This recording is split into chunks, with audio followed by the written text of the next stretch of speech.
Situé dans le 7e arrondissement de Paris, au pied des Invalides, le musée Rodin est entièrement consacré à l'artiste Auguste Rodin et à son œuvre. Installé dans un hôtel particulier du XVIIIe siècle choisi par l'artiste de son vivant, le musée Rodin ouvre ses portes en 1919.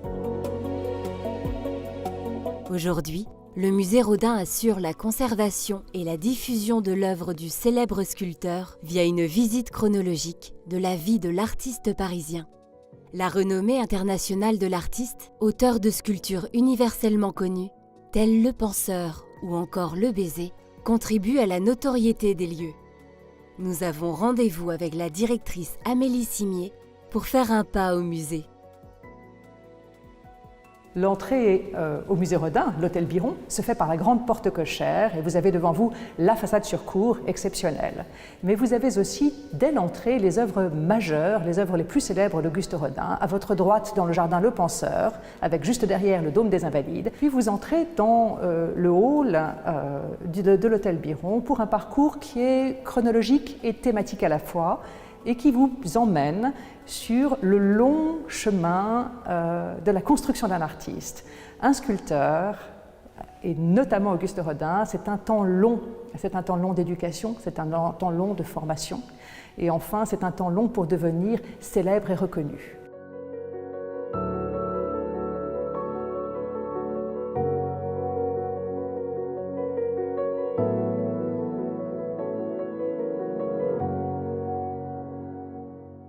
Nous voici devant l'âge d'airain, la première œuvre connue, célèbre d'Auguste Rodin, une œuvre qui est connue entre autres par un succès de scandale. L'œuvre est absolument admirable, vous voyez que c'est un corps de jeune homme modelé avec une sensibilité extrême. Et le bruit court à Paris, lorsqu'elle est exposée à Paris, que l'œuvre, l'artiste l'a moulée sur un corps, on appelle ça moulée sur nature.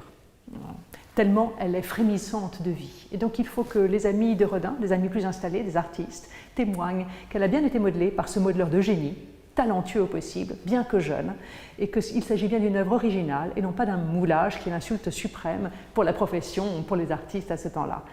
Mais c'est une œuvre qui va être chérie du public et aussi chérie de la commande, puisqu'elle va être très vite commandée par l'État français pour la première fonte.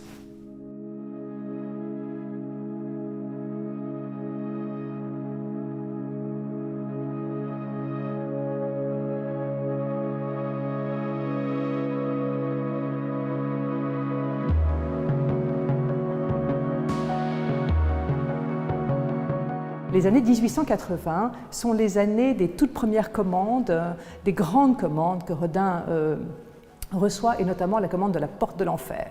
La Porte de l'Enfer va l'occuper toute sa vie. Et des sujets qu'il va imaginer pour cette porte vont surgir les œuvres les plus célèbres que vous connaissez bien aujourd'hui, Le Penseur ou Le Baiser. Cette porte de l'enfer, c'est d'abord et avant tout un projet de commande de porte pour un musée des arts décoratifs qui ne va jamais voir le jour. Et comme le musée ne voit pas le jour, eh bien, la porte va être un réceptacle de création, d'imagination pour Auguste Rodin durant plus de 30 ans. Elle est inspirée par l'enfer du poète italien Dante. On y voit tous les damnés de l'enfer, cercle après cercle. Alors on y reconnaît Paolo et Francesca, les amants qui ne peuvent se retrouver, mais qui sont unis tendrement par un baiser. Eh bien, sur la porte de l'enfer, on voit les prémices de cette œuvre si connue aujourd'hui, Le Baiser, mais qui sont sous forme de relief. On voit les deux amants s'enlaçant. Et puis, en fin de compte, ce sujet va tellement fasciner Rodin qu'il va le reprendre en ronde bosse. Et ça va devenir Le Baiser, d'abord en petite dimension. Et puis, plus tard, en grande dimension, celui que vous connaissez, qui est aujourd'hui au centre du musée Rodin lorsque vous entrez, en marbre, taillé en marbre, grand succès durant sa vie.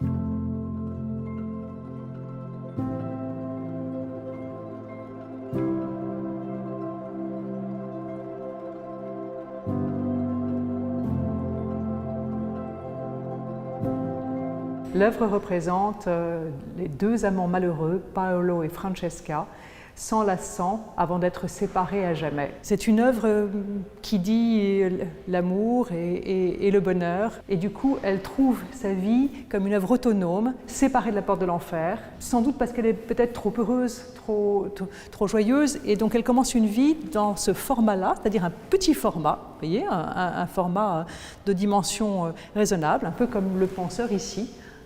Trouve sa première vie comme une œuvre autonome de petit format, avant ensuite d'être agrandie, et que Rodin décide que c'est le marbre qui conviendra le mieux pour dire cette passion, avec ce travail du poli et du lisse du marbre incroyable, en contraste avec le socle, si l'on peut dire, sur lequel les deux amants sont assis, qui lui est dégagé de façon assez brute. Et donc ça, c'est vraiment une des marques de fabrique de Rodin et des marbres de Rodin.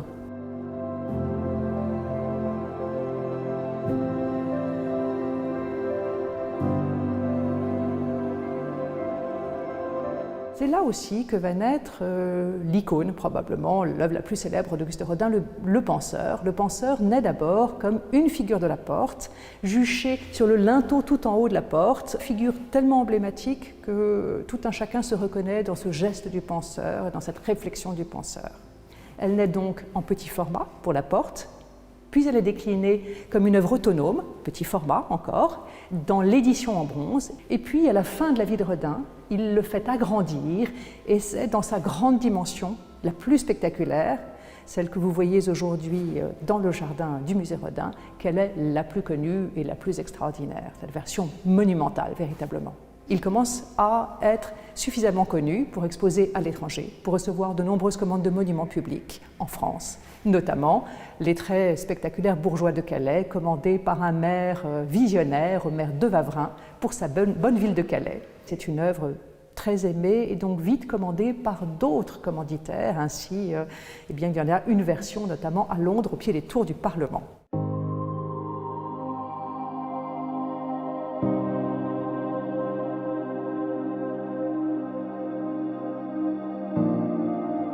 Bien sûr, ce qui fait vivre aussi un artiste, un sculpteur en particulier, ce sont les portraits, à l'époque où la photographie commence à peine.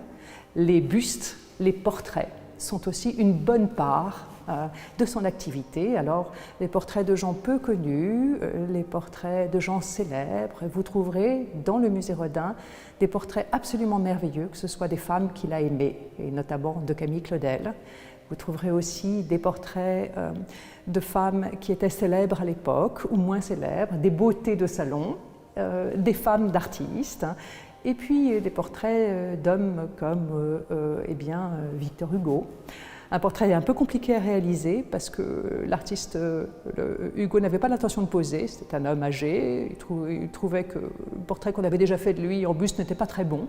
Et donc il fallait que Rodin vole des séances, il l'observait pendant qu'Hugo déjeunait depuis la véranda. Il l'observait, il dessinait rapidement, puis rentrait chez lui, il modelait rapidement un portrait qui s'est révélé être un portrait absolument admirable. Résultat des courses, c'est que c'est à lui qu'on a commandé un monument à Victor Hugo lorsque celui-ci est mort pour le Panthéon.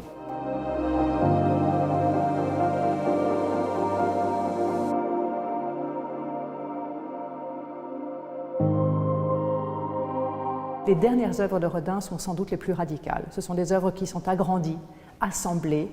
On prend un torse à droite, une paire de jambes à gauche, on les élargit, on les agrandit, on les monte l'une sur l'autre et ça donne l'homme qui marche.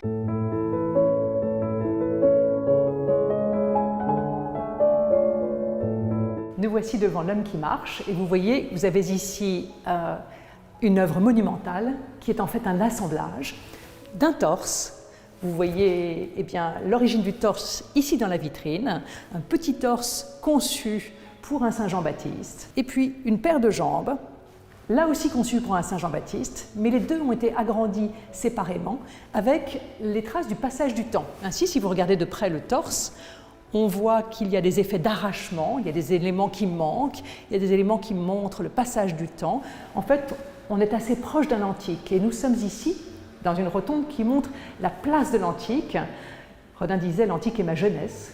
voyez toute la place de l'antique et de ses collections d'antiques pour nourrir son œuvre la plus radicale. On a donc cet assemblage d'un torse agrandi, d'une paire de jambes agrandies, au départ pour une même œuvre, mais rassemblée beaucoup plus tard, qui ne se ressemble pas, pour une œuvre qui est pour le coup en mouvement et qui va inspirer aussi bien Giacometti en son temps que beaucoup d'autres sculpteurs, artistes aujourd'hui.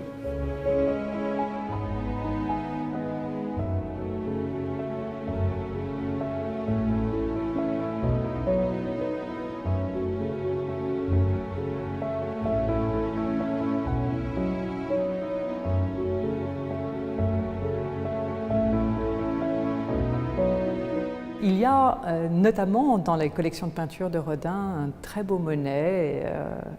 Les deux hommes se sont bien connus, c'était vraiment de la même génération. Ils ont exposé ensemble dans la galerie Georges Petit, une de ces galeries d'art qui mettait en valeur l'art contemporain. Et donc il y avait côte à côte la série des cathédrales de Monet notamment, une très belle série, et une série d'œuvres, notamment Le Bourgeois de Calais, notamment des éléments de la Porte de l'Enfer, qui étaient exposés ensemble en 1889. Et donc c'est assez émouvant de voir aujourd'hui encore ce dialogue entre l'œuvre de Monet et l'œuvre de Rodin qui ont été côte à côte. Il faut imaginer que cette collection de peintures sont très souvent des échanges entre artistes. Je te donne une œuvre, tu me donnes une œuvre. Voilà, donc il faut imaginer que de l'autre côté, il y avait aussi des œuvres de Rodin chez les artistes. Il y a là du Van Gogh et puis Eugène Carrière qui m'entoure. Donc des peintres connus, des peintres moins connus aujourd'hui, qui sont ses amis, ses proches, ou bien ses admirations et ses coups de cœur, tout ça à la fois. Et puis tout autour, un jardin qui vous permet de prolonger la visite, aussi bien en allant au café que en flânant tout autour des pelouses, en visitant le jardin de sculpture, parce que les sculptures jalonnent tout le jardin de façon à ce que la promenade soit formidable, notamment en famille.